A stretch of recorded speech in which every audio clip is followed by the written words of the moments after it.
মহারাষ্ট্রের রাজনীতির দিকে নজর রাখবো। ঠাকরে ভাইদের পর এক পাওয়ার পরিবারও কাকা শরদের সঙ্গে ভাইপো অজিতের সমঝোতা।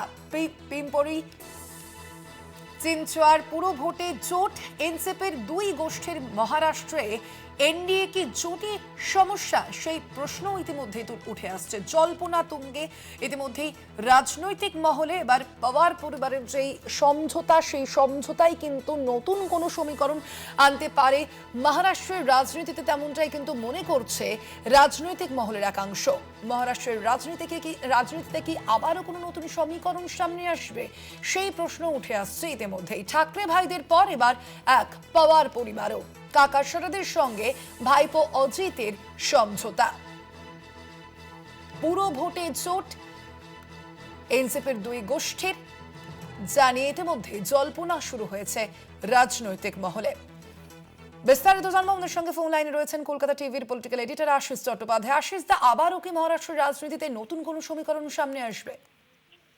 দেখো, মহারাষ্ট্র রাজনীতিতে এখন যেটা বলা যেতে পারে ফ্লুইড সিচুয়েশন বা তরল অবস্থা।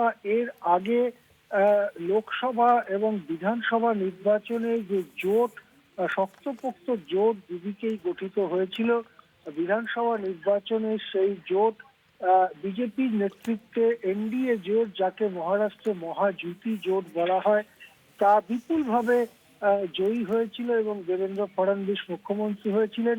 সেই জোটে ছিল এনসিপি থেকে ভেঙে অজিত পাওয়ারের নেতৃত্বাধীন এনসিপি এবং শিবসেনার থেকে ভাঙা সিংহের নেতৃত্বাধীন শিবসেনা। আর উল্টো দিকে বিরোধী পক্ষ যারা মহারাষ্ট্র মহাবিকাশ আঘাড়ি যাদের বলা হয় MVA, তার মধ্যে ছিল কংগ্রেস, উদ্ধব ঠাকরের নেতৃত্বাধীন শিবসেনা এবং শরদ পাওয়ারের নেতৃত্বাধীন এনসিপি। এখন এই যে বিন্যাস ছিল বিধানসভা নির্বাচনে, সেই নির্বাচন মিটে যাওয়ার পরেই তার মধ্যে নানান ধরনের পরিবর্তনের ইঙ্গিত মিলতে থাকে। প্রথমত আমরা দেখতে পাই যে বহুদিন বিচ্ছিন্ন থাকার পরে ঠাকরে ভ্রাতৃদ্বয় অর্থাৎ উদ্ধব ঠাকরে এবং রাজ ঠাকরে তারা কাছাকাছি আসবার ইঙ্গিত দিতে থাকেন।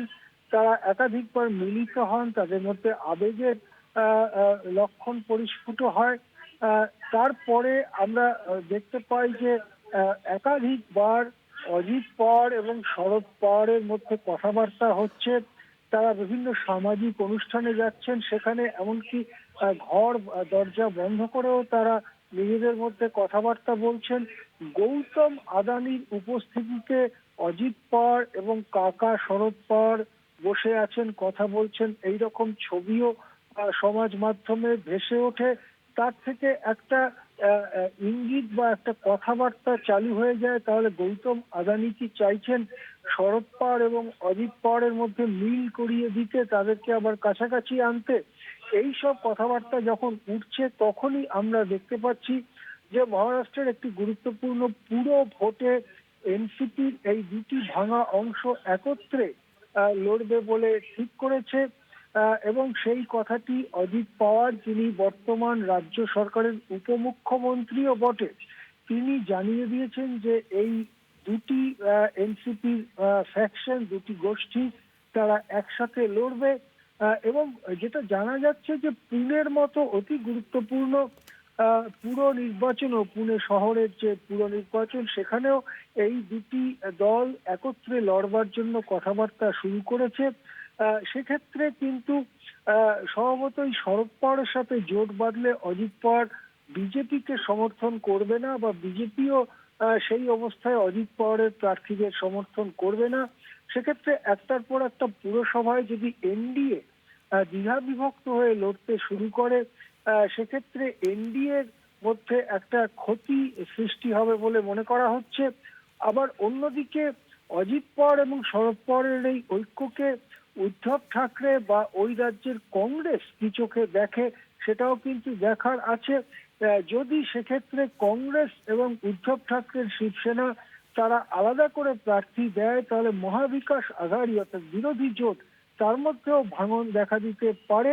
সব মিলিয়ে মহারাষ্ট্রে আবার কিন্তু রাজনীতিতে চাঞ্চল্য শুরু হয়েছে এবং নতুন জোট গঠনের সম্ভাবনা তৈরি হয়েছে। ধন্যবাদ আশিস দা।